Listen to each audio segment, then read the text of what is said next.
আপনাকে অনেক ধন্যবাদ। আমরা প্রথমেই যে বিষয়টি আপনার কাছে জানতে চাইব যে অনেকেই বলছেন যে ৩১ দফা ঘোষণার মধ্যে দিয়ে বিএনপির আসলে অনেক ধরনের বদলের বা পরিবর্তনের নতুন বিএনপির একটা লক্ষণ দেখা যাচ্ছে। তার আগে বেগম খালেদা জিয়ার জায়গা থেকে ১৯ দফা দেওয়া, আপনারা একটা পরিবর্তনের কথা ভাবছেন, একটা পরিবর্তন আনতে চাচ্ছেন, সেটা আপনারা জোরে সোরে বলছেন অনেক কিছুর কথা। আমি আপনার কাছে সরলভাবে জানতে চাই, আজকে অনেকগুলি বিষয় নিয়ে আলোচনা করব, কিন্তু আমি আপনার কাছে সরলভাবে জানতে চাই, আমি যদি একদম পয়েন্ট ধরি, ২০০৬ সালের বিএনপির সঙ্গে ২০২৫ সালের বিএনপির তফাৎটা কি, আসলে মূল পার্থক্য কোথায়?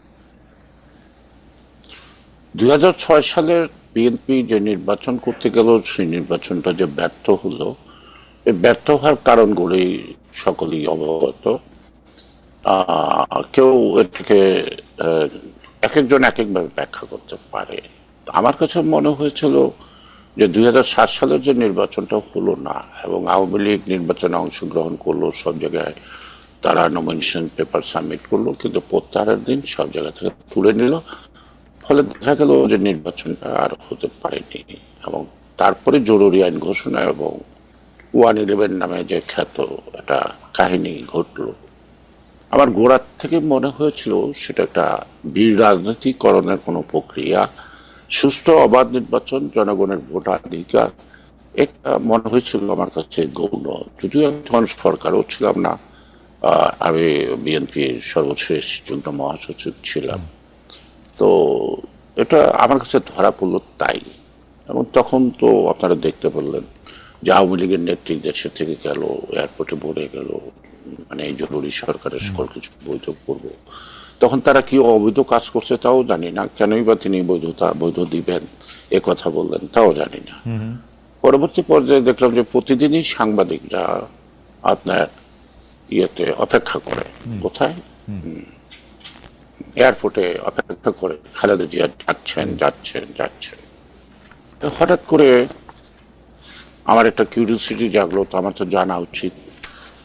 তাই আমি আমার নেত্রীকে টেলিফোন করলাম, ধরলাম, কথা বলার মধ্য দিয়ে আমি ওনাকে একটা কথাই বললাম যে আপনি কোন দুঃখে দেশ থেকে যাবেন, কেন যাবেন, আপনার রাজনীতিতে যেমন অবদান আছে, সেই অবদানের পরিপ্রেক্ষিতে জনগণ আপনাকে যথেষ্ট দিচ্ছে।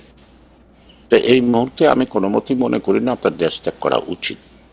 আপনি ঘুরে দাঁড়ান, তাতে যদি আপনার জীবন যাক, অথবা জিয়াউর রহমানের মতো আরেকটা স্মৃতি শুধু বাংলাদেশে হবে। উনি আমার কথাগুলি মনোযোগ দিয়ে শুনছিলেন। সর্বশেষ আমি বললাম একটা কথা ওনাকে, যে ম্যাডাম মনে কিছু করবেন না, আপনার তো মা। আজকে আমরা তো ওনার সামনে তিনু বলি, তারেক রহমান তো পরে, এখন তো তিনিও গ্রেপ্তার হয়েছে, আপনি ছোট ছেলে কুকুরকে নিয়ে চিন্তা আছে, একটু সত্য। তো আপনার মধ্যে মধ্যে একটা দ্বিধা কাজ করতেছে। কি দ্বিধা? আমি বললাম যে এই যে নানা কুৎসা, নানা কথা, নানা রটনা, যত কিছু হোক, আপনার তো সন্তানের মা, মায়ের মমতার থেকে তো সন্তান বিচ্ছিন্ন হতে পারে না। এখন আপনাকে সিদ্ধান্ত নিতে হবে, আপনার যে অর্জিত নেতৃত্ব, আপনি কি নেতৃত্বকে প্রাধান্য দিবেন না মাতৃত্বকে প্রাধান্য দেবেন? আপনি যদি মাতৃত্বকে প্রাধান্য দেন, তাহলে আপনার জীবনের সকল অর্জন বিসর্জন হবে। আর যদি আপনি আপনার নেতৃত্বকে প্রাধান্য দেন, তাহলে আপনি সবকিছু ফেরত পাবেন। এই ঘটনা একটা সময় আমি একটু আপনাকে আটকাই, যে কারণ আমরা এই ব্যাপারগুলি পুরোপুরি শুনতেই চাই, কিন্তু আপনি এই জায়গাটা যদি আমাদেরকে একটু ব্যাখ্যা করতেন, যে আপনি মাতৃত্বকে প্রাধান্য দিলে আপনি সবকিছু হারাবেন এবং নেতৃত্বকে প্রাধান্য দিলে সবকিছু ফিরে পাবেন, সেখানে কি আপনি মিন করেছিলেন যে জনাব তারেক রহমানকে এখন দেশের বাইরে পাঠিয়ে দিতে হবে? না, আমি সেটা মিন করে, তো অন্তত জেলখানায়। হ্যাঁ, আচ্ছা, সে জেলখানা। মাতৃত্বকে প্রাধান্যটা আপনি কি বুঝতে চেয়েছেন, এটা যদি একটু বলেন। আমি বুঝাইতে চাইছি এইটুকু, যে তারেক রহমানকে গ্রেপ্তার করা হয়েছে ম্যাডামের কে মানসিকভাবে চাপ সৃষ্টি করা, এবং রাত্রিবেলা বাড়ির মধ্যে ইটা মারা, সেটা মারা, ঢিল মারা, নানা কথা। এমনকি 1.5 মাস পর্যন্ত তার বাড়িতে রান্না বান্না হয়নি, চুলা জ্বলেনি। এবং আরো অন্যান্য নেতারাও তাকে নানাভাবে বুঝাইতে চেষ্টা করছে যে আপনি চলে যান, আমরা সবাই বেঁচে যাব, আমরা আবার আপনাকে নিয়ে আসবো। এই ধরনের মানে চক্রান্তকারী তো নানা চক্রান্তের নানা রকমের নাটক করে, কিন্তু এটা আমার কাছে নাটকই মনে হইল। তখন উনি বলল যে আমি আল্লাহর কাছে সন্তান দুইটা সইপা দিলাম, তোমরা বা তুমি আমার সাথে আছো কিনা। আমি আপনাকে টেলিফোন করেছি, আমি না সবাই আছে আপনার সাথে, এবং সাথে সাথে আমি ওনার থেকে অনুমতি নিয়ে সারা দেশ ওনার সংযোগ স্থাপন, 2 দিনের মধ্যে সারা দেশ উনি সংযোগ স্থাপন করার পরে উনি ঘুরে দাঁড়ালো যে আমার জীবনটাই যায়, আমি দেশ ছাড়বো না, আমি থাকলাম, দেখে আমার কি হয়। ওকে, জনাব গয়েশ্বরচন্দ্র রায়, আমি 2006 থেকে 2025 পর্যন্ত বিএনপি রাজনীতিতে কি পরিবর্তন আসছে সেটা একটু ধাপে ধাপে জানবো। আমি আপনার কথা থেকে নিয়ে যদি আমি এটা বলি যে বেগম খালেদা জিয়া, এটা আমরা কিন্তু আপনি আজকে বলছেন, আমরা কিন্তু এটা প্রমাণও পেয়েছি যে বেগম খালেদা জিয়া কোনোভাবেই আসলে দেশ ছাড়তে চান নাই, অনেক প্রতিকূলতা সত্ত্বেও। কিন্তু আওয়ামী লীগ সরকার ক্ষমতা থেকে চলে যাওয়ার পরও জনাব তারেক রহমান যে দেশে ফিরছেন না, সেইটার ক্ষেত্রে কি আমরা একটা স্পষ্ট পার্থক্য দেখতে পাই বেগম খালেদা জিয়া এবং তারেক রহমানের অবস্থানে? অনেকে বলছেন যে তারেক রহমান ভয় পাচ্ছেন, অনেকে বলছেন যে তারেক রহমান অনেক কিছু আশঙ্কা করছেন। তারেক রহমান দেশে ফিরছেন না, এই ফ্যাক্টটা ধরে যদি আপনি একটু বলেন যে এটা এরকম কেন হইতেছে, মানে উনি আসতেছেন না কেন? উনি আসবেন, যথাসময়ে আসবেন, আর এটার অন্তর্নিহিত ঘটনা জানা যায় না, অনুভব করা যায়। সেই অনুভবের বা রিয়েলাইজেশন থেকে আমি বলতে পারি উনি মানে মানে যখন এই ইলেকশনটা নিশ্চিত হবে তখন তিনি নিশ্চিত চলে আসবেন তার মাতৃভূমিতে, এবারে কোনো সন্দেহ থাকার কোনো কারণ নাই। কৌশলগত কারণে হয়তো আমরাই চাই না উনি এই মুহূর্তে আসুক, এবং যত ষড়যন্ত্র যদি থাকে, ওই যে আপনি বললেন একটু আগে আনঅফিসিয়ালি যে কথাগুলি, হ্যাঁ, ষড়যন্ত্রের ডালপালা, কোন ধরনের ষড়যন্ত্র, ওই ষড়যন্ত্র সেই ষড়যন্ত্র, কিছু বোঝা যায়, কিছু বোঝা যায় না, কিছু প্রিডিকশন করা যায়, কিছু প্রিডিকশন করা যায় না। হ্যাঁ, তো আমরা মনে করি যে ওনার আসার পরে আমাদেরকে নতুন করে যেন আরেকটা দুশ্চিন্তার উদ্বেগ মানে ঘটনা না ঘটে, এই জন্য আমরা চাই। ইলেকশন নিশ্চিত হওয়ার কথা বলতেছিলেন, আপনারা কি এখনো ভাবছেন যে ইলেকশনের অনিশ্চয়তা ঠিক কাটে নাই? দেখেন, আমি যদি বলি তাহলে এটা কেমন দেখায়। আমি পরশুদিন তো প্রধান উপদেষ্টার সাথে প্রথম দেখা করলাম, শুনলাম, আমি কোনো কথা বলিনি, শুনলাম। এটাকে পত্র পত্রিকাও দেখেছি অনেক কথা। তারপরে আপনার নির্বাচন কমিশনেরও উঠলাম। আপনাকে আমি কাছে জানতে চাই যে ডক্টর মোহাম্মদ প্রফেসর ইউনূসের আন্তরিকতা নির্বাচনের ব্যাপারে আর নির্বাচন কমিশনের আন্তরিকতাটা কি একটা নির্বাচন অনুষ্ঠিত করার জন্য যথেষ্ট, না পারিপার্শ্বিক রিলিভেন্ট বিষয়গুলি আছে তাদের সহযোগিতা দরকার? সে রাজনৈতিক দলেই বলেন, অন্যান্য অর্গানিক বলেন, আপনার দেশেই বলেন, বিদেশি বলেন, এই নির্বাচনের পর একটা আফটার এফেক্ট কি রেজাল্ট হইতে পারে, সবাই তো একটা হিসাব নিকাশ করছে, তাই না? আর ক্ষমতা আসলে কার কি লাভ হবে, কার কি ক্ষতি হবে, তাই হিসাব নিকাশগুলি করবে না, এটা তো আমার মনে হয় সঠিক না। তারা করে, তাই তো? তো সেই কারণে আমি আশঙ্কা বোধ করছি না। আমি শুধু একটি উদাহরণ দিয়ে বলবো, একটা গর্ভবতী মা যতক্ষণ পর্যন্ত তার সন্তান ভূমিষ্ঠ না হয় ততক্ষণ পর্যন্তই তার মধ্যে একটা আশঙ্কা কাজ করে, দুশ্চিন্তা কাজ করে।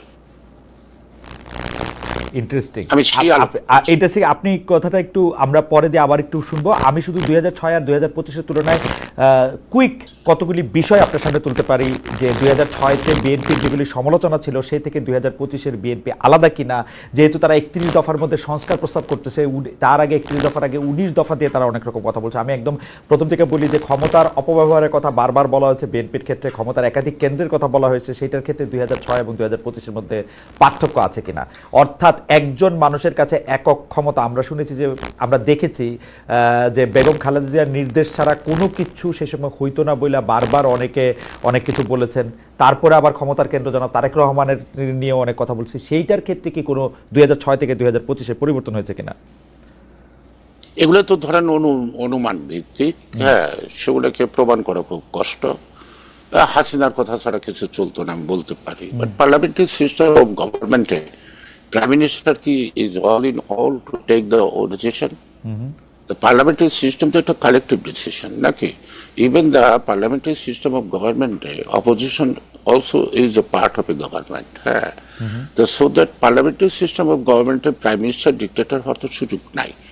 কিন্তু পার্লামেন্ট সঠিকভাবে অ্যাক্ট না করে সেক্ষেত্রে সেটা তো পার্লামেন্টের ওকে, আমি আমি আমি আপ- সদস্য। প্রশ্নটা আরেকটু ইয়ে করি, পার্লামেন্ট সঠিকভাবে অ্যাক্ট করেছে কিনা 2001 থেকে 2006? পার্লামেন্টের সদস্যরা অ্যাক্ট করছে কিনা, আমি তো পার্লামেন্টের সদস্য কখনো হই নাই, আমি যাই নাই, দূর থেকে দেখছি। হ্যাঁ, ওকে। সেই ক্ষেত্রে আমার মনে হয় যে বিরোধী দলেরও একটা অ্যাক্ট আছে, বিরোধী দলের কিন্তু ভুল ত্রুটি ধরিয়ে দেওয়ার একটা ই থাকে। কিন্তু আপনি খেয়াল করবেন মহিউদ্দিন ভাই, একটু আমি জি, জি, একটা কথা শেষ করি। জি, জি। এ যাবৎকাত যত পার্লামেন্ট দেখছেন আপনি, কোনো পার্লামেন্টে দাঁড়িয়ে কখনো দেশের জনগণ অথবা আইন শৃঙ্খলা পরিস্থিতি অথবা দেশের উন্নয়ন অথবা কোনো দুর্নীতি এইসব ব্যাপারে কি আপনি কি কখনো বিতর্ক দেখছেন? না পার্সোনাল গালাগালি, অ্যাটাক, হ্যাঁ, অর্থাৎ চরিত্র হনন, যেটা জনগণ মানে কি মানে বুঝতে পারে না যে এটা কি পার্লামেন্ট সদস্য, না আমি যে রিক্সা চালাইতেছি আমি কি আমার মতো কিনা সে। জি। সুতরাং আমরা তো দায়িত্বটা সেভাবে পালন করতে যাই না, এখানে তো আমরা ভুলটা করি। ক্ষমতার অপব্যবহার প্রসঙ্গে বিএনপি কি 2006-এর অবস্থানেই আছে নাকি একটা পরিবর্তিত অবস্থানে গেছে 2025-এ এসে ক্ষমতার ব্যবহার আপনি বা দেখেন একটা, শোনান, প্রত্যেকটা মানুষই কিন্তু পথ চলার পথে হোঁচট মাটি ছিটকে, তাই না? আপনি ধরে নেন জিয়াউর রহমানের প্রথম রিফর্ম হলো 19 দফা, ঠিক আছে? এবং 19 দফার যে সম্পূর্ণ কার্যকর হয়েছে তাও নয়, এখনো 19 দফার অপরাজ্যতাটা কিন্তু বিলীন হয়ে যায়নি। এটার ধারাবাহিকতার থেকে কিছু নতুন পর্যবেক্ষণে কিছু আসলো, ও মিশন 2030, ঠিক আছে, সেখানে কিছু নতুন কিছু জিনিস আসলো। এবং এটার আলোকেই আবার দেখা গেল যে আমরা যখনই সকল দলকে ঐক্যমতের ভিত্তিতে ফ্যাসিবাদের বিরুদ্ধে আন্দোলন বা শেখ হাসিনার বিরুদ্ধে আন্দোলন যাই বলি, আমরা 33 দফা না, আমাদের প্রথম ছিল 27 দফা। পরবর্তী পর্যায়ে যুগপৎ আন্দোলনের যত শরিক দল আছে তারা আবার এটাকে রিভাইজ করে করলো 31 দফা। 31 দফা করার পরে on behalf the whole alliance, এটা হচ্ছে ওয়ান কাইন্ড অফ অ্যালায়েন্স, যুগপৎ হইল। তখন তারেক রহমান 22 সাল, জি 22 সালে তিনি এটা উপস্থাপন করলেন। তো জি। সুতরাং এটা তো একজনের দাবি না, সকলের দাবিকে। না, সেটা ঠিক আছে, মানে আমি একজনের দায়ের কথা বলতেছি না, আমি আসলে শুধু বিএনপির কথাই জানতে চাইতেছিলাম আপনার কাছে জনাব গয়েশ্বরচন্দ্র রায়। আমি তাহলে একটু আগাই। তার মানে ক্ষমতা প্রসঙ্গে আপনি যেভাবে ব্যাখ্যা করলেন সেটা হচ্ছে ক্ষমতা আসলে একক কোনো প্রক্রিয়া না, বা এটা কিন্তু আমরা দুর্নীতির প্রসঙ্গে যদি আসি, যে দুর্নীতির ক্ষেত্রে বিএনপির যে অবস্থান 2001 থেকে 2006 অর্থাৎ ক্ষমতায় থাকার মধ্যে ছিল, তার সেটা পরিবর্তন হয়ে 2025-এ কোনো বদল হয়েছে কিনা আপনি যদি বলেন, যে মানে অবস্থানগত পরিবর্তন। এখন প্রশ্নটা হলো যে আপনি 31 দফা নিশ্চয়ই পড়ছেন। জি পড়ছি। আর 31 দফার মধ্যে যে সকল উপসর্গগুলি একটা জাতিকে ধ্বংস করে, হ্যাঁ, সেই উপসর্গগুলি নিরসনের ক্ষেত্রে প্রত্যেকটা ক্ষেত্রে কি স্টেপ হবে সেটা ব্যাখ্যা দেওয়া আছে। দুর্নীতির প্রশ্নে ব্যাখ্যা দেওয়া আছে, শিক্ষার প্রশ্নে ব্যাখ্যা দেওয়া আছে, স্বাস্থ্য ক্ষেত্রে ব্যাখ্যা দেওয়া আছে, উন্নয়নের ক্ষেত্রে ব্যাখ্যা দেওয়া আছে, জবাবদিহিতার ক্ষেত্রে ব্যাখ্যা দেওয়া আছে, প্রাইম মিনিস্টার প্রেসিডেন্টের মধ্যে ভারসাম্যের কথা বলা আছে। তারপর এটা অনেক রকমের কিন্তু আছে, যদি আমি পুরাটা পড়ি, আপনি পড়ছেন তো দেখবেন যে এই 31 দফাকে আমি 5 বছরে পারবো না, কিন্তু আমি ধাপে ধাপে এগোবো এই লক্ষ্যে। না ঠিক আছে, আমি আমি আমি আমি আপনার ইন্টেনশন বুঝতে পারছি যে আপনি 31 দফা ধাপে ধাপে করবেন, কিন্তু আমার যেটা জানার, আমি যখন 31 দফা পড়ি আমি দেখি যে যে কাজগুলি থেকে সংস্কার বা উত্তরণ চাওয়া হইতেছে সেই কাজগুলির বেশিরভাগ বিএনপি যখন ক্ষমতায় ছিল তারা নিজেরাই করেছে। এখন বিএনপি যে কাজগুলি করেছে এর জন্য তারা জাতির কাছে কোনোভাবে সরি বলবে কিনা, বা সরি বলে যে আমরা তাদের পরিবর্তন করব সেটা বলবে কিনা, বিএনপির জন্য সাফার করছে জাতি, এটা করবে কিনা। এখন প্রশ্নটা হলো যে বিএনপির জন্য যতক্ষণ সাফার করছে, বিএনপি তার রিয়েলাইজেশনের থেকে কিন্তু এই রিফর্মগুলি আনছে। সেখানে আমি যদি ধরেন আমি আমার কর্মের জন্য যদি অনুতপ্ত হই, আপনি আমাকে সরি না বলাইলেও চলে, ঠিক আছে। আমাদের রিয়েলাইজেশনের থেকে আমরা দেশটাকে একটা সঠিক পথে আনার জন্যই তো আমরা সবাই মিলে বসে এটা ঠিক করছি। এটা কোনো একক ব্যাপার না। উদ্যোগটা হয়তো যিনি নেতৃত্ব দিচ্ছেন জনাব তারেক রহমান সাহেব এই উদ্যোগটা নিচ্ছেন, এই সংস্কার প্রস্তাবগুলি নিয়েই সকলের সাথেই দফায় দফায় দফায় দফায় আলাপ করতে করতে ডান বাম যে যেখানে আছে সবার সাথে আলাপ হয়েছে। সে আলাপ করার মধ্য দিয়ে এখন এখান থেকে আপনাকে বুঝে নিতে হবে, আপনি আমাকে সরি কেন বলাচ্ছেন? আপনি কি জামাত এখনো সরি বলাতে পারছেন? জামাত এই না দেশে না না রাজনীতি না না করতেছে না না, দাদা, সংসদে আমরা যাচ্ছে না। আমরা আলোচনাটা যদি মানে আপনাদের মধ্যে রাখি তাহলে আমাদের জন্য একটু সুবিধা হয়, মানে জামাত আওয়ামী লীগ তাদের দায় তাদের কাছে। আমি আপনাদের কাছে ব্যাপারটা, যেহেতু আপনারা আসলে 31 দফার মতো এরকম একটা দফা দিচ্ছেন, আপনাদের জায়গাটা পরিষ্কার কিনা সেটাও আমাদের একটু বোঝার দরকার আছে। আচ্ছা, আমি একটু আগাই, কারণ 2006 আর 2025 একটু ইতিহাস আশ্রয়ী হয়ে যেতেছে। আমি বর্তমানে ফিরে আসি যে জনাব গয়েশ্বরচন্দ্র রায়, আপনাদের মতো যাদের বাংলা বা সংস্কৃত নাম, তারা যারা বিএনপি রাজনীতি করেন, তাদের আলাদা করে কি ভারত বিরোধিতা, দিল্লি বিরোধিতা প্রমাণ দিতে হয়? এজন্যই আমাদের দর্শকরা যেমন বলছেন যে আপনারা সংখ্যালঘু নির্যাতনের পক্ষে সেরকমভাবে দাঁড়াতে পারেন না, অন্যদের তুলনায় বেশি করে ভারতের বিরুদ্ধে, মোদির বিরুদ্ধে, দিল্লির বিরুদ্ধে বেশি বেশি বক্তব্য দিতে হয়। আবার আপনারা ভারতের হয়ে ষড়যন্ত্র করছেন বা ভারতের কোনো একটা পক্ষের, সোজা কথা দাদা আপনার অনুমতি নিয়ে বলতেছি, আপনাকে বলা হয় যে আপনি ভারতের যে রিসার্চ অ্যান্ড অ্যানালিসিস উইং, যেটাকে র বলে, সেটার এজেন্ট বলা হচ্ছে। এইটা নিয়ে আপনি আসলে রাজনৈতিকভাবে এটা কেমনে ডিল করেন? এখন আমি রাজনীতি করি, আমার নামে আগে সিরিয়াস, আমি হিন্দু, আপনি বলতেই পারেন। কিন্তু ইতিহাসে নবাব সিরাজদৌল্লার পাশে ইতিহাসে বেঈমান শব্দটা আসে মির্জাফরের বেলায়, মোহনলালের বেলায় কিন্তু আসছে না, তাই না? আর একটা জিনিস হলো যে আমি এই দেশের মাটিতে জয়েন করছি, I am the son of this soil. এই দেশের প্রতি আমার দরদ থাকবে না, ভালোবাসা থাকবে না, অন্য দেশের প্রতি থাকবে। আমি হিন্দু না হয়ে মুসলমান হইলে আমারই একমাত্র বাংলাদেশের প্রতি দরদ থাকবে, এমন কোনো ব্যাকরণ কি রাজনৈতিক ইতিহাসে আছে নাকি? আছে? রাইট। এটাকে বলছে রেজাউল, রেজাউল রেজাউল করেন মাওলানা নাফিজুল হক। হ্যাঁ, আপনারা তো জানেন ওনারা কার কথা চলে কি, উনি এই কথা বলছিলেন। তখন আমি ওনাকে উত্তরে বলছিলাম যে আপনার মতো হুজুর থাকতে আমার কি কোনো মূল্য আছে কি নেই? কোনো মূল্য নাই। আমার সাথে তো ভারতের কথা হয় না, আমার সাথে তো কোনো রয়্যাল লোকের সাথে দেখা হয় না। আমাকে তো ভারতীয় হাই কমিশনার আমার এই 63 বছর রাজনৈতিক জীবনে, 47 বছর বিএনপির রাজনীতিতে আমি মন্ত্রীও ছিলাম, তবে ভারতও কখনো আমাকে দাওয়াতও করেনি, তাদের কোনো অনুষ্ঠানে তো আমাকে দাওয়াত করে না। How could you approve? কেন আমাকে? হ্যাঁ, আমি জাতীয়তাবাদী রাজনীতি করি, স্পষ্ট কথা বলি, এবং এই স্পষ্ট কথা বলাটা আমি মনে করি আমার কোনো অপরাধ না। ওকে, কে কিভাবে নেবেন সেটা তার ব্যাপার।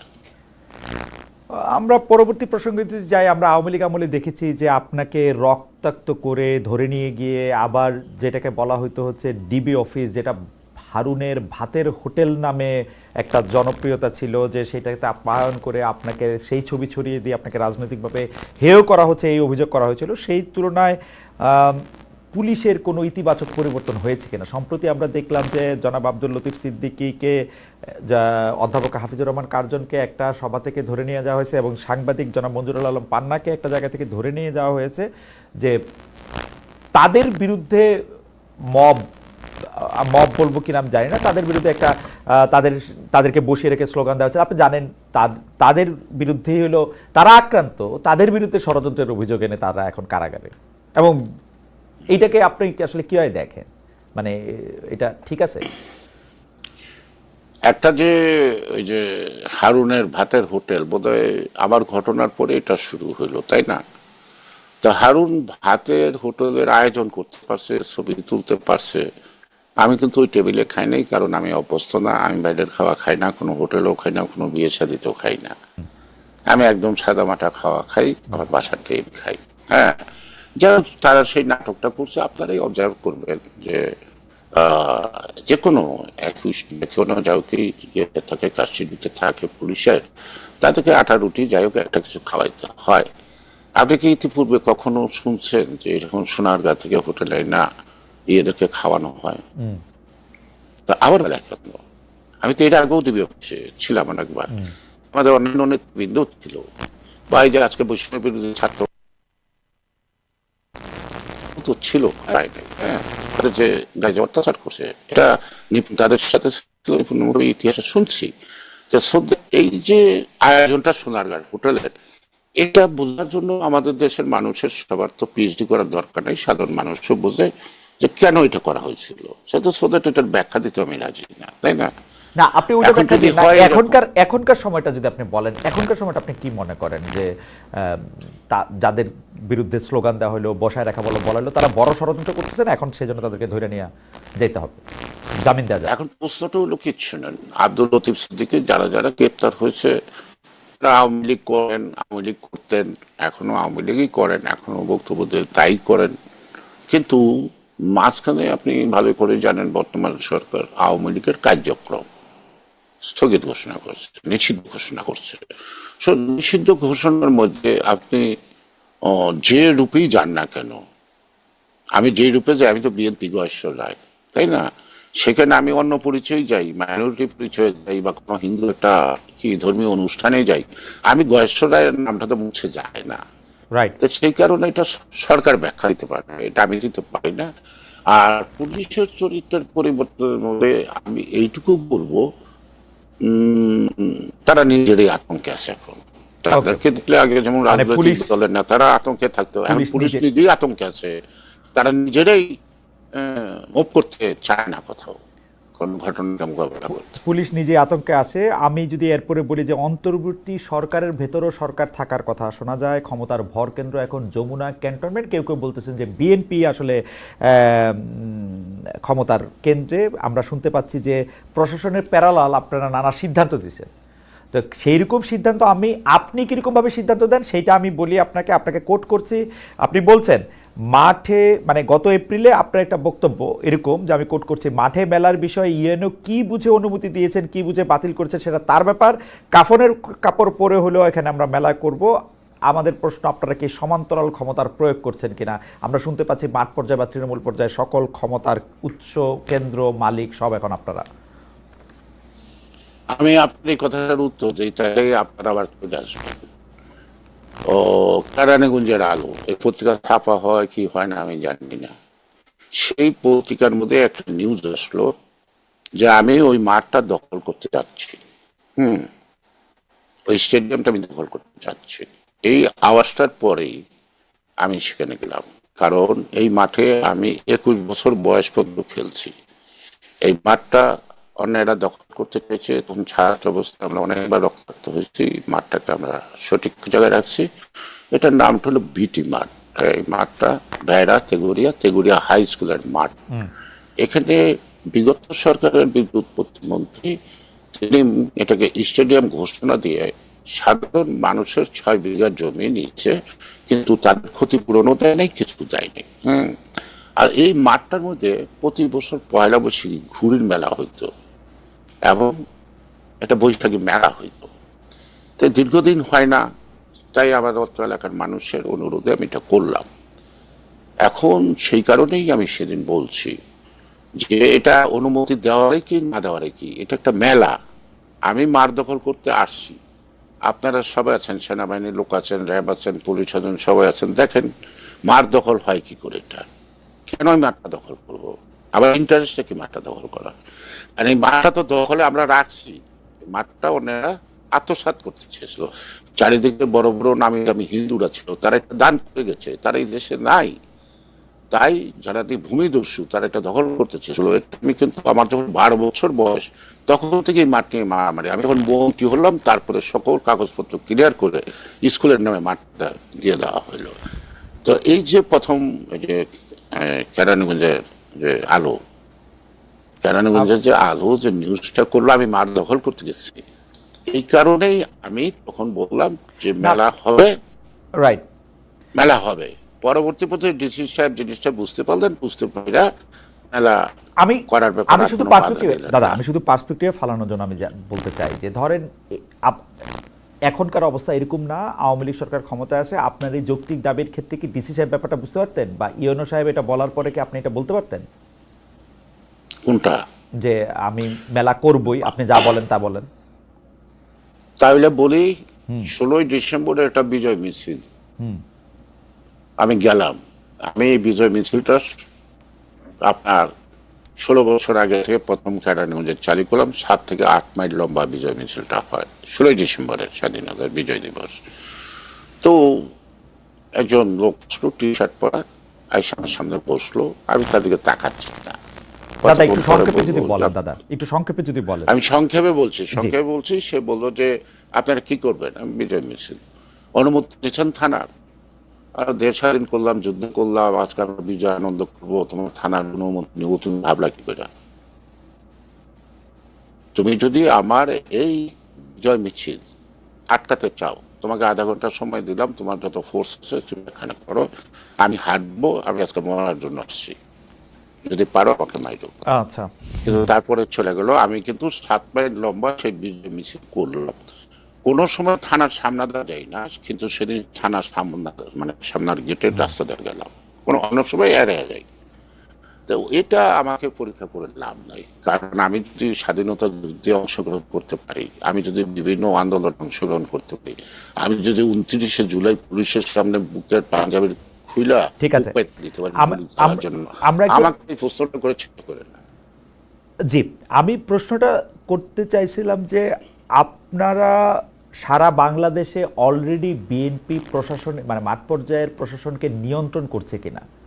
আপনার কাছে কি মনে হয় চাঁদা নেওয়ার আমাদের ক্ষেত্রে, ঠিকাদারি নেওয়ার আমার ক্ষেত্রে, সরকারের প্রতিদিন মানে দিনকে দিন কাজ নেওয়ার ক্ষেত্রে বিএনপি এটা করছে কিনা?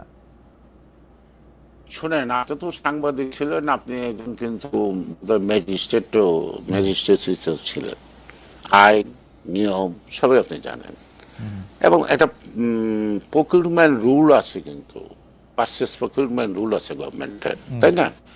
সেই রুলসের মধ্যে অভিজ্ঞতা, ঠিক আছে, অভিজ্ঞতা, অ্যান্ড অভিজ্ঞতা 5 বছরের অভিজ্ঞতা, 6 বছরের অভিজ্ঞতা, 10 বছরের অভিজ্ঞতা, এগুলি যদি থাকে, তাহলে বিএনপির লোকরা যারা ব্যবসায়ী আছে তাদের এখানে অংশগ্রহণ করার কোনো সুযোগ নেই।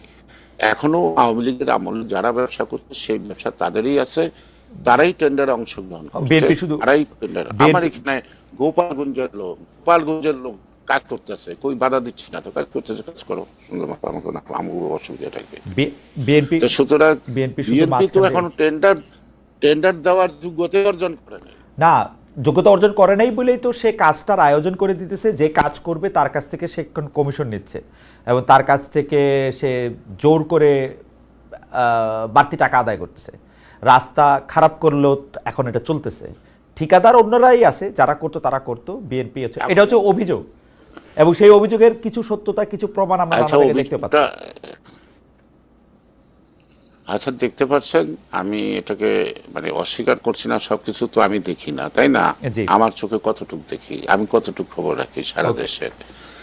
প্রশ্নটা হলো সরকার কি করে, সরকার কি করে, আইন শৃঙ্খলা বাহিনী কি করে? এখন যিনি বলছেন যে তার চাঁদা দাবি করছে না, সে নিরাপত্তার জন্য তাকে টাকা দিচ্ছে, কোনটা? ওকে, আপনি কি বলতে পারবেন যে আওয়ামী লীগের আমলে আমার কথাটা, আওয়ামী লীগের আমলে যে দুর্নীতির যে পাহাড় সম আমাদের গল্প আছে, তাই না? ফ্যাক্ট। আপনি কি বলতে পারেন বর্তমানে অন্তর্বর্তীকালীন সরকার দুর্নীতি 1% কমাইতে পারছে না? কোনো কোনো ক্ষেত্রে পারছে, কোনটা?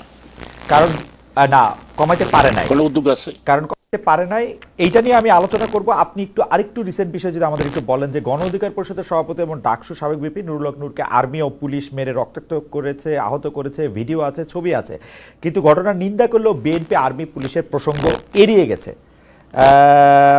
আবার মানে এইটাকে আপনি মানে আবার জাতীয় পার্টিকে নিষিদ্ধের দাবিতে এটা করা হয়েছিল, এইটা নিয়ে আবার বিএনপি কোনো কথা বলে নাই।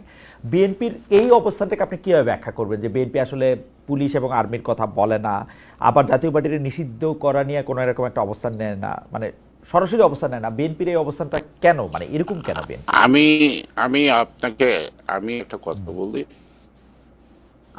ছাত্রলীগে নিষিদ্ধ ঘোষিত হলো, তখন আমি প্রেস ক্লাব একটা অনুষ্ঠানে, তো এই নিউজটা পাওয়ার পরে সবাই হাতে তালি দিল।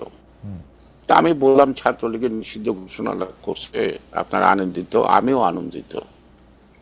আগামীকাল যদি ছাত্র দলকে নিষিদ্ধ ঘোষণা করে তখন কি করবেন? আপনি খেয়াল করেন কথাটা। যেদিন আওয়ামী লীগের কার্যক্রম নিষিদ্ধ এবং আওয়ামী লীগের নিবন্ধন কি বিরক্তি করলো, তখন আমি সাংবাদিক প্রশ্ন উত্তরে একটা কথা বলছিলাম, যে কোনো দল নিষিদ্ধকরণের মধ্য দিয়ে রাজনৈতিক সমস্যার সমাধান হয় না। এখন আমি যদি এই কথাটা বলে থাকি তাহলে সব পার্টির বেলায় এক কথা, কারণ শেখ হাসিনা তো জামাতও নিষিদ্ধ ঘোষণা করছে, কিন্তু সমাধান হয়েছে কি? হয় নাই। তো সুতরাং রাজনীতিটার সমাধান করতে হবে, রাজনীতির মানুষের আকাঙ্ক্ষা অনুযায়ী পরিবর্তন করা, রাজনীতিবিদদের মধ্যে যে দোষ ত্রুটিগুলি আছে সেগুলি সংশোধন করা, এটি হলো মূল সংস্কার। আগে আমাকে অঙ্গীকারবদ্ধ হইতে হবে যে এই কারণে এই ঘটনা ঘটে, আমরা এই কারণ করব না এবং দেশটাকে আমরা সঠিক জায়গায় আনবো। তো সুতরাং আমরা তো কোনো রাজনৈতিক দলের নিষিদ্ধের দাবি করি নাই কখনো। তার জন্য হয়তো কখনো কখনো আমরা ইন্ডিয়ার দালাল হয়েছি, ওই যে আপনি যেটা বললেন এইরকম, তাই না? আপনি আমার বলেন ন্যাশনাল আওয়ামী পার্টি মাওলানা ভাসানীর কত শিষ্য, কিন্তু ন্যাশনাল আওয়ামী পার্টি কিন্তু আছে। মুসলিম লীগ পাকিস্তান সৃষ্টি করলো, মুসলিম লীগ কি আছে? ইউনাইটেড পিপুলস পার্টি ক্যাপ্টেন হালিম চৌধুরীর কত বড় দল আছে, জাসদ কত বড় দল, নিষিদ্ধ হয় নাই কিন্তু আছে। সুতরাং এবং যদি পূর্ব বাংলা কমিউনিস্ট পার্টি বলেন হক তোহা, তাদেরও তো ছিল, আজকে কি আছে? সেই পার্টি কি আছে? নাই।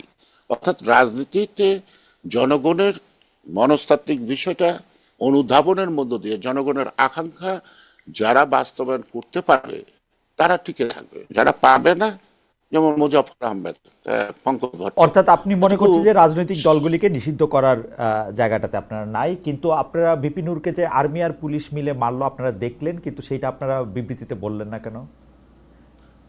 আমরা তো মহাসচিব বললো, আমরা বললাম, হ্যাঁ, এবং আমাদের প্রতিষ্ঠা বার্ষিকীতে আমাদের অ্যাক্টিং চেয়ারম্যান তারেক রহমান বলল, আমরা প্রতিবাদ করলাম নূরের উপরে আক্রমণ। নূরের উপর এখন আক্রমণ করছে কে? এটা সরকার বের করবে, তাদের নির্দেশ করছে আপনারা দেখেন নাই? না তারা উপযাচক হয়ে করছে? আপনারা দেখেন আমরা নাই? কি ওখানে গেছি? না না, আমরা ভিডিও ওখানে দেখেন নাই? গেছি? ভিডিও দেখেন নাই? আমি দেখছি। আমার কথা হলো ওরা যে পোশাক পরা আপনাকে ছিল? মারছে, ওরা পোশাক পরা ছিল? আমি কথা, আমার জি কথাটা জি শেষ করতে দেন। জি। আপনাকে মারছে আমি নিন্দা করছি, প্রশাসন হস্তে করে তাকে শনাক্ত করবে, তখনই তো দেখা যাবে কে। আমি আর্মি মিডিয়ার আর কোনো কথা বলি নাই। আমি যে এইটাকে, এই নির্যাতনটাকে যে আমি স্বীকার করি নাই এবং তার যে প্রতিবাদ করছি, তার যে নিন্দা করছি, তাতে কি আমার স্ট্যান্ড ক্লিয়ার হয় না? না দাদা, ক্লিয়ার হয় নাই। কেন আমি আপনাকে বলি, কারণ হচ্ছে যে বিএনপি সহ রাজনৈতিক দলগুলো কোনো ঘটনার প্রেক্ষিতে কিভাবে বিবৃতি দেয় তার সঙ্গে আমি কম বেশি পরিচিত। সেই ক্ষেত্রে যখন যে কোনো পোশাক পরিহিত লোকদের ঘটনা আপনারা এমনভাবে বলেছেন, আমি মির্জা ফখরুল ইসলাম আলমগীরকে কোট করি, আপনারা এমনভাবে বলেছেন যে যারাই আঘাত করেছে হত্যার উদ্দেশ্যে করেছে, এটা খুবই পরিষ্কার। যারাই মানে কি? সরকার এনে আঘাত করতেছে, সরকারের বাইরে এনে আঘাত করতেছে, এর মধ্যে তো যারা নাই, এটা তো তারাই।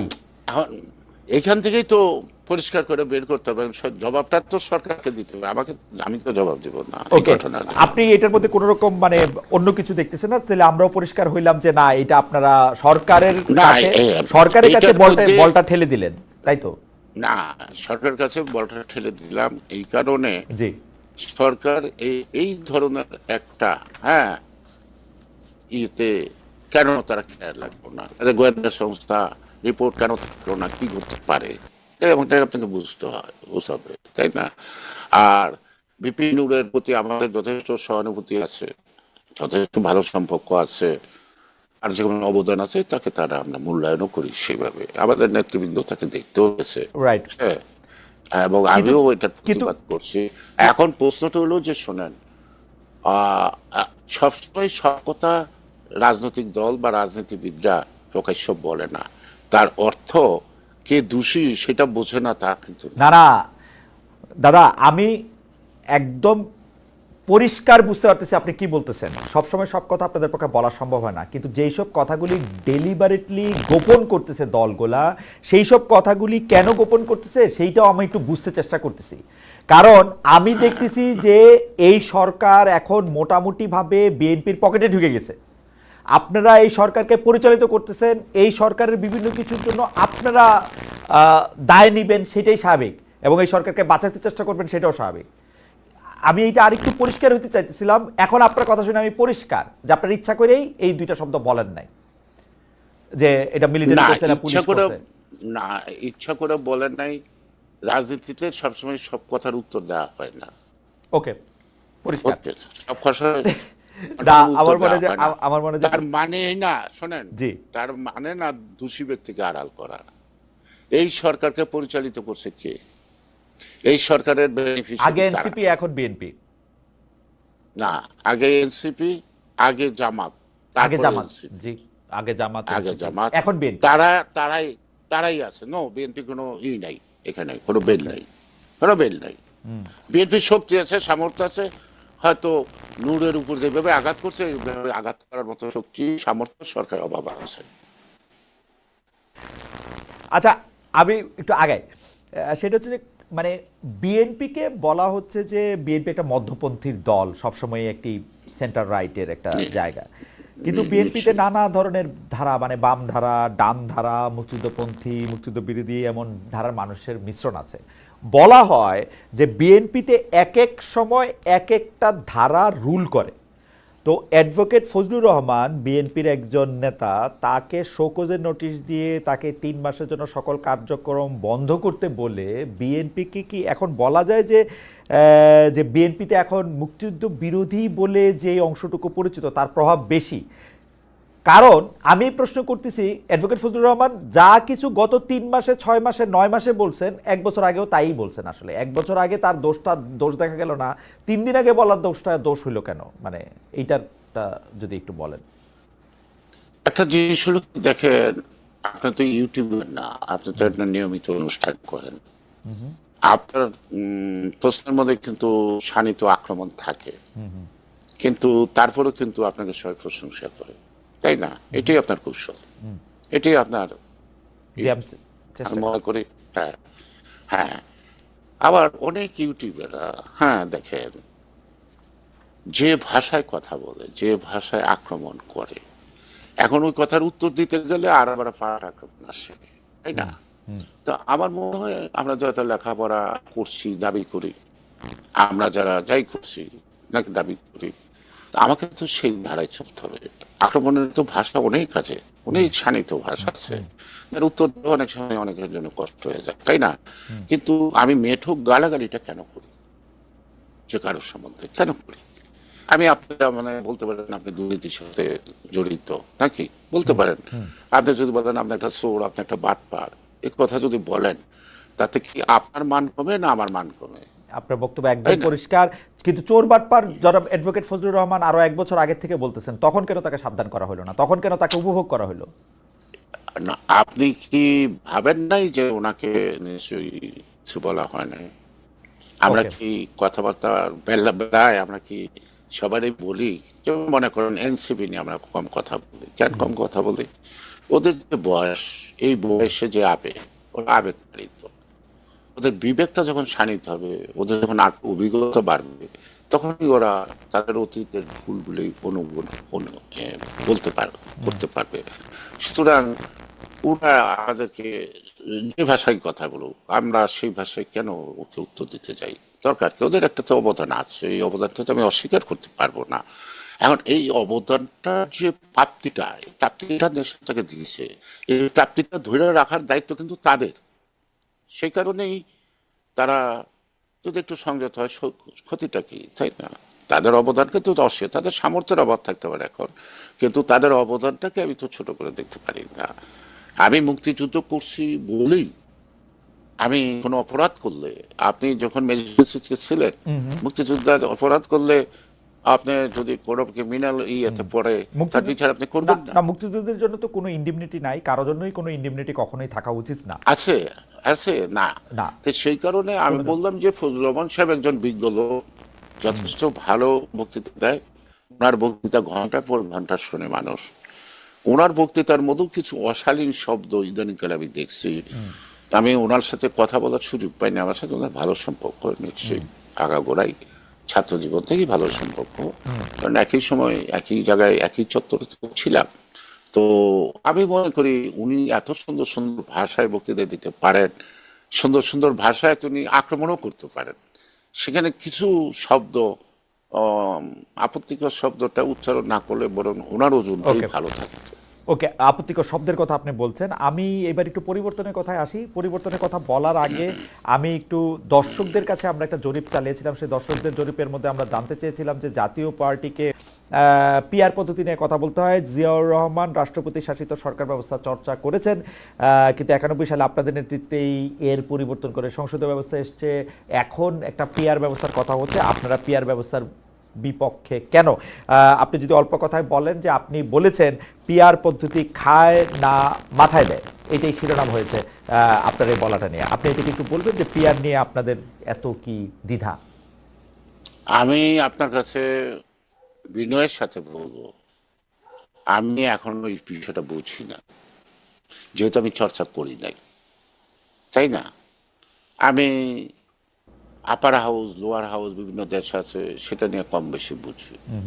পিয়ার শব্দটি, এই পদ্ধতিটা আমাদের দেশে পপুলার না, আমার কাছে পপুলার না। আমি কখনো বই পড়ে দেখি নাই কোন কোন রাষ্ট্রে পিয়ার আছে, কোন পদ্ধতিতে আছে, এই ব্যাপারে আমি অজ্ঞ।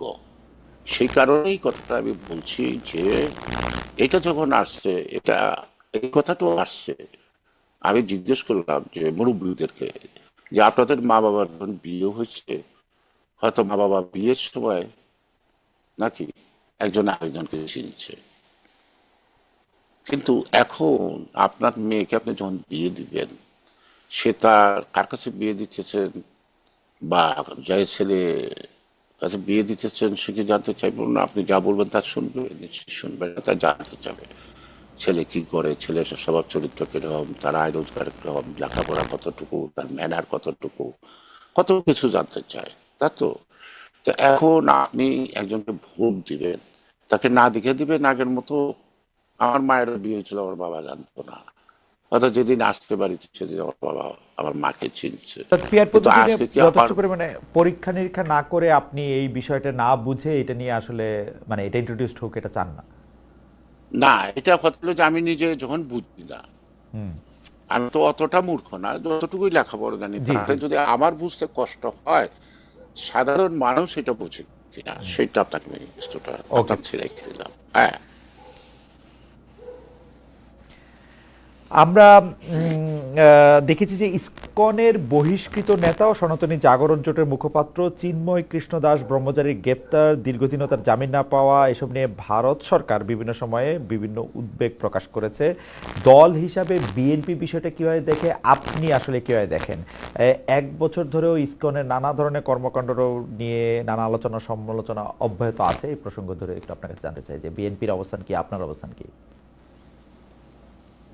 এখানে দেখেন ইসকনের চিন্ময়ের যে বক্তব্য বা তার যে কর্মকাণ্ড, আর সাম্প্রদায়িক রামকৃষ্ণ মিশনের নাই, রামকৃষ্ণ মিশন একান্তই তারা বিভিন্ন ধরনের সামাজিক কর্মকাণ্ড করে, এবং কিন্তু ইসকনের একটা রাজনৈতিক ভীষণ আছে, এবং তাদের কর্মকাণ্ডে তাদের কথাবার্তায় বোঝা যায়। তাই আর ওই যে একটা কথা বলতেছিলেন আপনি এই প্রসঙ্গটা শুরু করার আগে আর কি, অনুষ্ঠানটা, যে আমরা সাম্প্রদায়িকতার কথা বলছেন, তাই তো।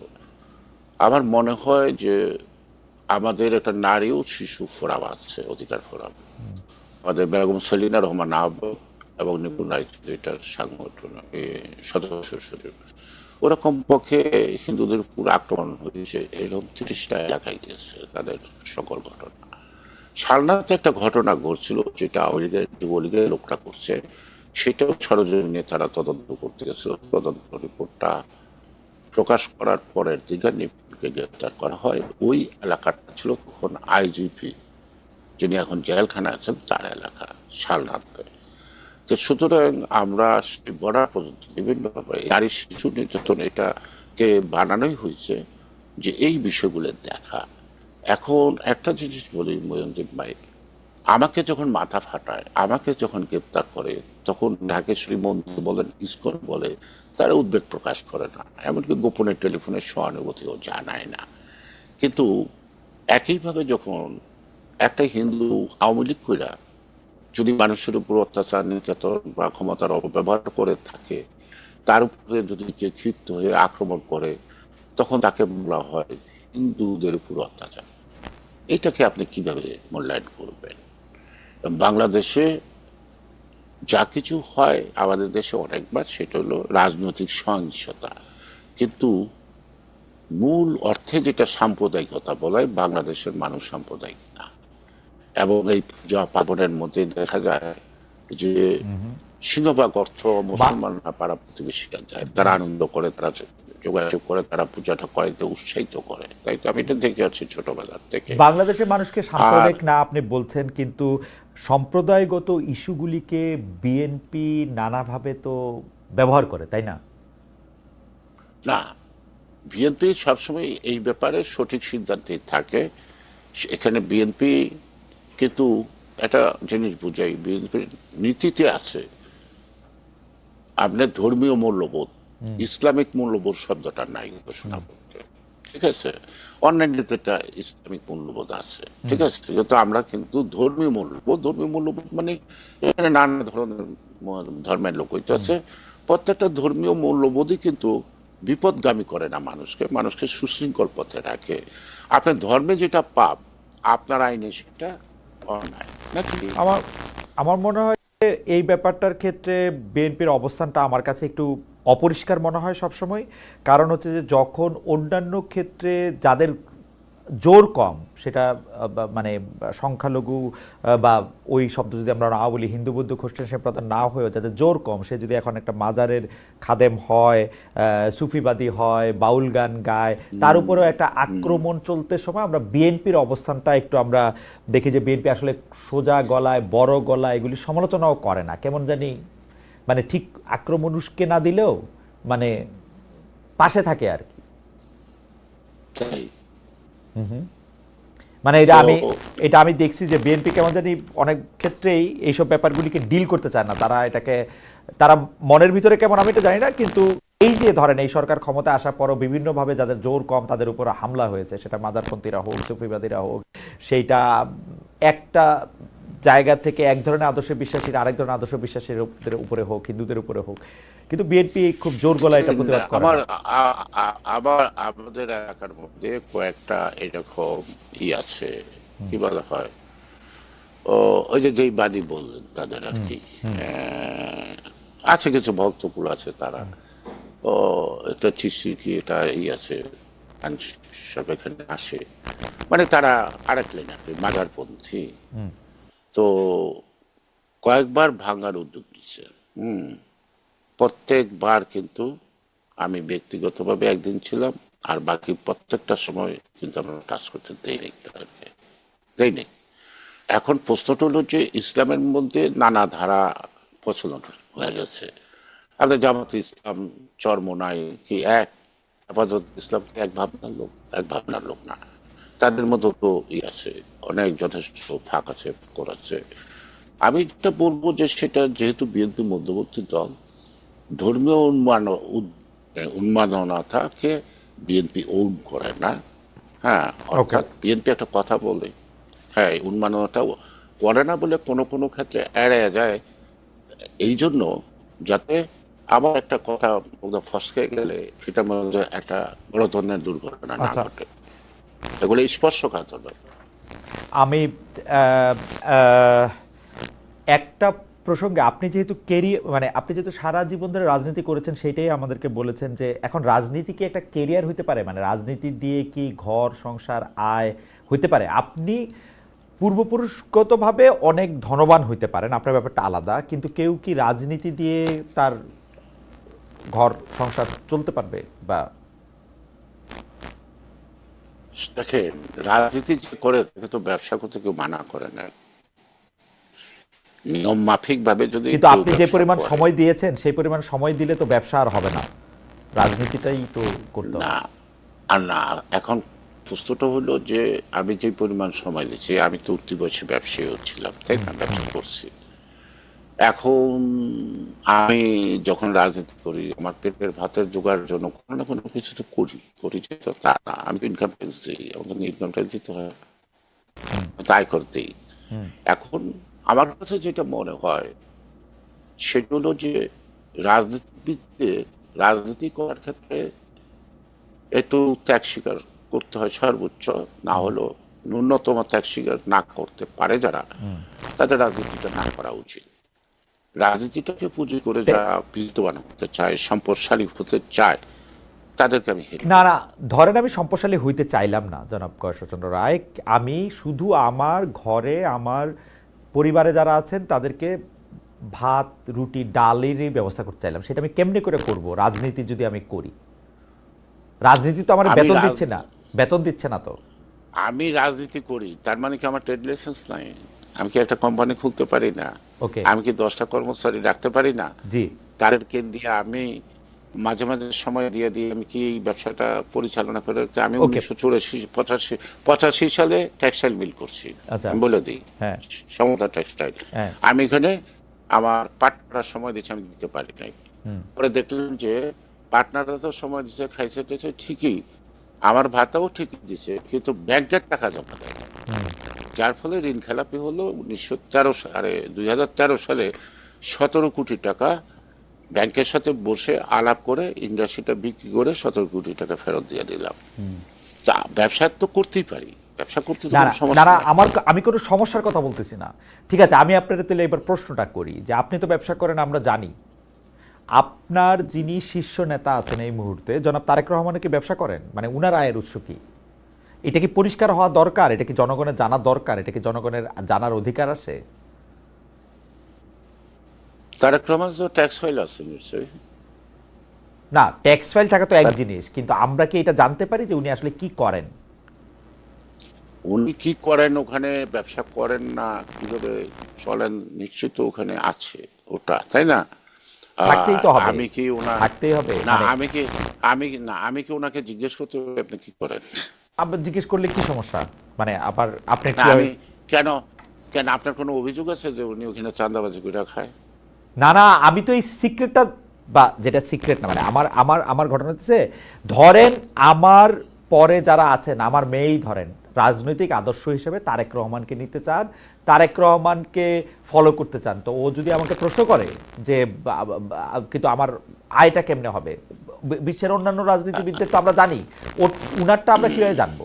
মানে আমি কি বলবো যে তুমি আমার কথা হলো কি যে তারেক রহমানের ওয়াইফ কি একজন প্রসিদ্ধ প্রখ্যাত ডাক্তার? আমি আমি আমি কিন্তু বিষয়টা, আমি কিন্তু বিতর্কের খাতিরে বলছি না, না, আমি আপনি বিতর্কের যুক্তির খাতিরে আমি বলছি। বলতেছি না, আমি কিন্তু বলতেছি না যে ওনার ভাত খাওয়ার টাকা নাই, আমি এটা বলতেছি যে উনি রাজনীতিটার পাশাপাশি আর কিছু করেন কিনা, নাকি রাজনীতিটাই তার জন্য যথেষ্ট, রাজনীতিটা একটা কেরিয়ার, এটা থেকে টাকা আয় হয়, আমি এটা বুঝতে চেষ্টা আমার করছি। কথা হলো, আমি একটা কথা বলি, উনি যতদিন দেশে ছিলেন তিনি ব্যবসা করতেন, তার ব্যবসা কি ব্যবসা ছিল আপনারা জানেন, সবাই জানে, জি দেশবাসী জি জানেন। জি। এখন লন্ডন গিয়ে উনি কি ব্যবসা করেন, তাই না? রাইট। এটা কেউ জানতেও চায় নাই, উনি উত্তরও দেয় নাই। ওকে। ঠিক আছে না? তাহলে এই জায়গাটা বাংলাদেশে নিরুত্তর বাংলাদেশে থাকতে যখন ব্যবসা করা হয়, তখন একজন প্রধানমন্ত্রীর পুত্র কি ব্যবসার থেকে বেশি সুবিধা পায়, কম সুবিধা পায়, বা ভালো হয়, খারাপ হয়, কি হয় আসলে? আমার কথা হলো যে তারেক রহমান ব্যবসা শুরু করছে যখন তিনি রাজনীতি করেন না। জি জি ঠিক আছে। জি। তারপরে আপনি প্রখ্যাত নেতা পশ্চিমবঙ্গের জ্যোতি বসুর কথা জানেন, তাই না? একজন কমিউনিস্ট লিডার। জি। ওনার ছেলের নাম কি? চন্দন বসু। উনি হাজারো কোটি টাকার মালিক। তো জ্যোতি বসু তো 24 বছর রাজত্ব করে গেছে। তো চন্দন বসু এত টাকার মালিক, এই প্রশ্নটা কি কখনো করে দেখছেন? আচ্ছা। আর চন্দন বসু একজন উত্তর দিচ্ছিল জ্যোতি বসু, আমার ছেলের বয়স কত? বলে এত। সাবালক, তার সিদ্ধান্ত সে নিতে জানে, সে নেওয়ার অধিকার আছে, তার ইনকাম সে কি করবো সেটা তার ব্যাপার, আমি তাকে সহযোগিতা করি কিনা সেটা দেখার ব্যাপার। এখন প্রধানমন্ত্রীর ছেলে এলে ব্যবসা করতে পারবে না, তাহলে কি সে বিক্রি করে খাবে? আমি উনি কি করেন সেটাই জানতে চাইছিলাম। আচ্ছা, ঠিক আছে, পরবর্তী প্রসঙ্গে যাই। বিএনপির কার্যক্রমে আমরা সব ক্ষেত্রেই আমরা দেখতে পাচ্ছি যে এখন দলীয় প্রধান তারেক রহমান বিভিন্ন কারণেই বেগম খালেদা জিয়া খুব বেশি মানে সামনে আসছেন, দলীয় নেতাকর্মীর সাথে কথা বলছেন, এটা আমরা দেখি না, যদিও কাগজপত্রে এবং সর্বতোভাবে সিদ্ধান্তে উনি দলের চেয়ারপারসন। এখন আমাদের কাছে প্রশ্ন, ইলেকশন তো আগায় আসলো, বেগম খালেদা জিয়া নির্বাচনে প্রার্থী হবেন কিনা, তিনি যদি নির্বাচন করেন সেক্ষেত্রে বিএনপি নির্বাচনী প্রচারে কাকে সংসদ নেতা বা প্রধানমন্ত্রী হিসেবে সামনে রাখবে? দেখেন, আগে নির্বাচন হইতে দেন, একটা সংসদ ভূমিষ্ঠ হোক, তারপর নামকরণ করেন। তার আগে আপনারা বলবেন না যে আমরা সংসদ না নেতা হিসেবে কাকে দেখতে পাচ্ছি? না না, আমাদের তো এটা বলছে আমরা যখন বেগম খালেদা জিয়া না না, 91 শুধু সালে ভোট নির্বাচনে চাওয়াই তো দাঁড়িয়েছিল। শেষ কথা না, রাজনীতিতে তো অনেক স্তরে আপনাকে, আমি সাংবাদিক হিসেবে আপনাকে প্রশ্ন করলাম যে ভাই আমাকে আপনার সংসদ নেতা কে, প্রশ্নটা আপনি এটা করলেন, সবই ঠিক আছে। জি আগে আমাকে সংসদে আসতে দেন, এবং সংসদ সদস্যই তো ডিসাইড করবে কে সংসদ নেতা হবে, কে প্রধানমন্ত্রী হবে, তাই না? জি আমরা তো বলতেছি আগামী দিন তারেক রহমান প্রধানমন্ত্রী হবে, আমরা বলতেছি না, আমরা বলি না দেশ নায়ক বলি না, আমরা আমাদের সকল আবেগের ঊর্ধ্বে ওনাকে রাখছি তো, তাই না?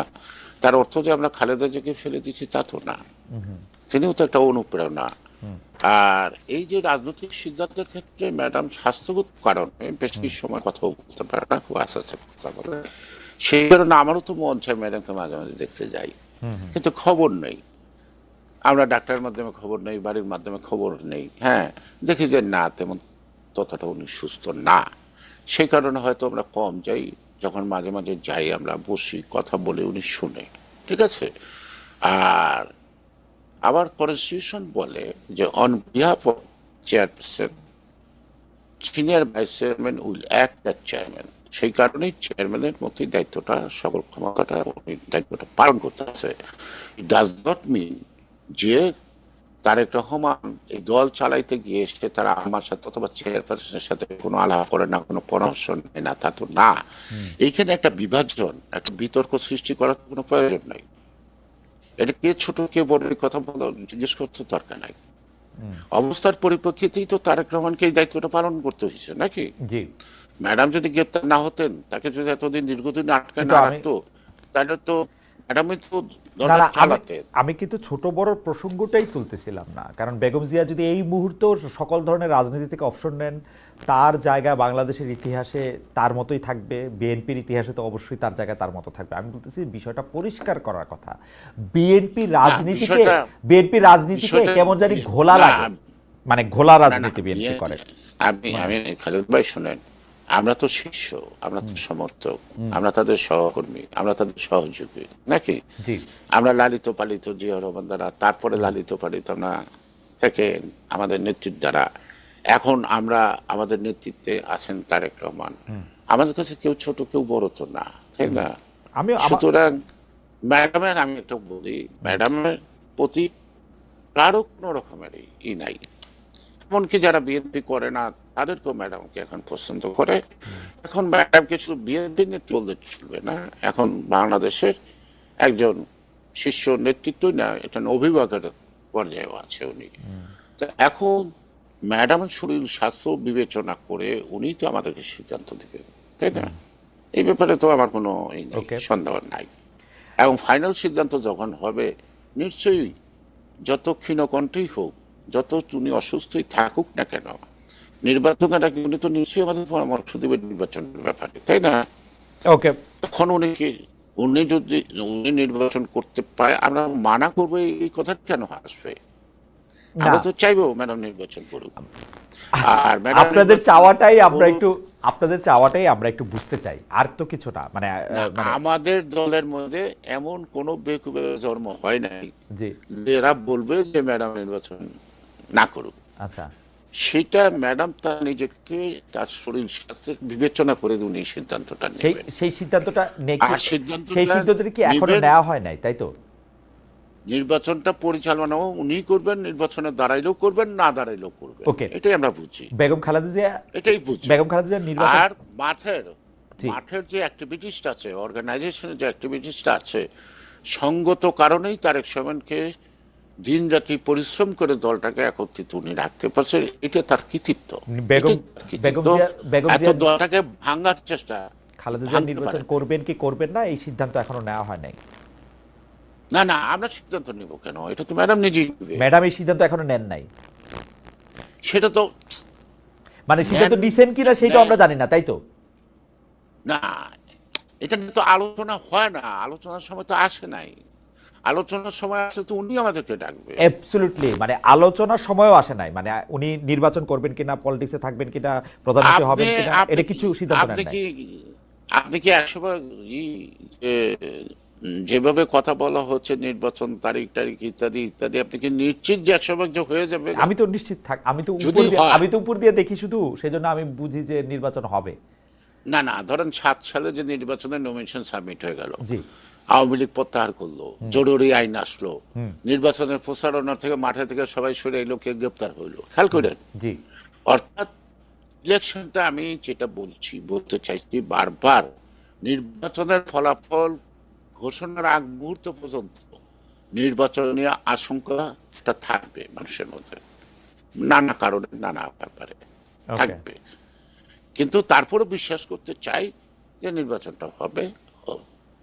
আমার আমার শেষ প্রশ্ন, এটা নির্বাচন নিয়ে না, আমরা বিভিন্নভাবে, ভারতীয় মিডিয়া তো বটেই, ভারতের গুরুত্বপূর্ণ রাজনৈতিক নেতৃবৃন্দ বারবার বলেছেন যে একটি নির্বাচিত সরকার আসলে পরেই তাদের সাথে সম্পর্কের উত্তরণ ঘটবে বা স্বাভাবিক হবে, আমি যদি এটা বলি। এখন বিএনপি ভারত সরকারের সাথে সম্পর্ক উত্তরণে কি করবে যেটা ডক্টর ইউনূস সরকার করতে পারছে না, এই ব্যাপারটা যদি একটু বলেন। ভারত সরকারকে ডিল করার জন্য ভারতের যেগুলি ইস্যু আছে, এই যে 10 ট্রাক অস্ত্রের চালান, 7 সিস্টার্সের নিরাপত্তা, এক্ষেত্রে যেটা হিস্টোরিক্যালি বলা হয় যে বিএনপির উপর ভারত ঠিক ভরসা করে না, এইটা কিভাবে করবে বলে আপনার মনে হয়? এর শেষ প্রসঙ্গ, শেষ প্রশ্ন। একটা শুনেন, একটা প্রতিবেশী দেশ, তাই না? আপনার গ্রামবাসীর আগে প্রতিবেশীর সাথে সুসম্পর্ক থাকা দরকার।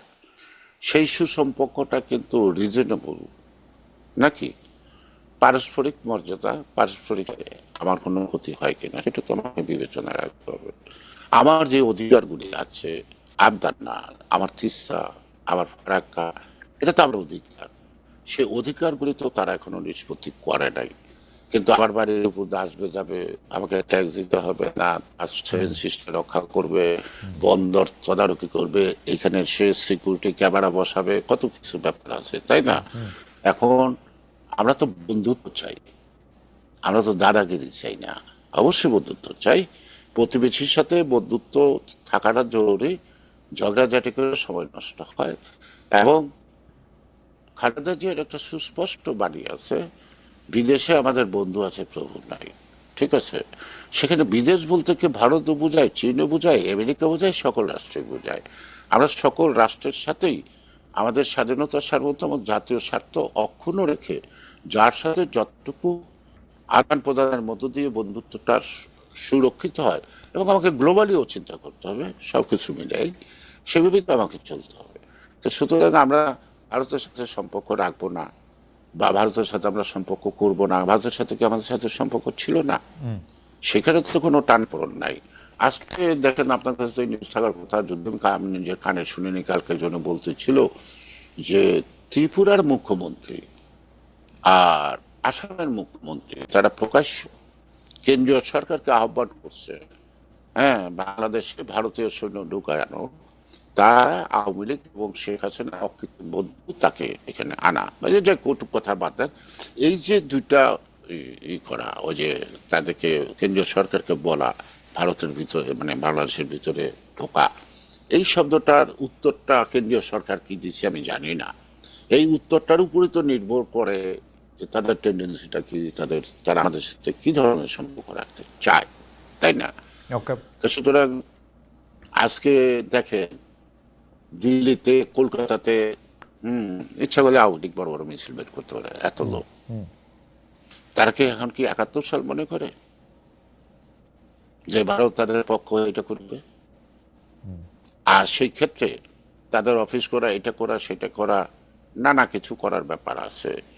সেক্ষেত্রে তো তাদেরও তো বোধহয় একটা রেশনাল অ্যান্ড রিজনেবল একটা মতামত প্রকাশ করা উচিত বাংলাদেশ বুঝলে। তারা, আমি অনেকগুলো, ধরো আনন্দবাজার, অন্যান্য অন্য পত্রিকার লোকরাই আসছে আমার সাথে দেখা করছে, আমি তাদেরকে বলছি গুলা দেখো, তারপর কথা বলো, হ্যাঁ দেশটা দেখে দাও, নিজের চোখে দেখো।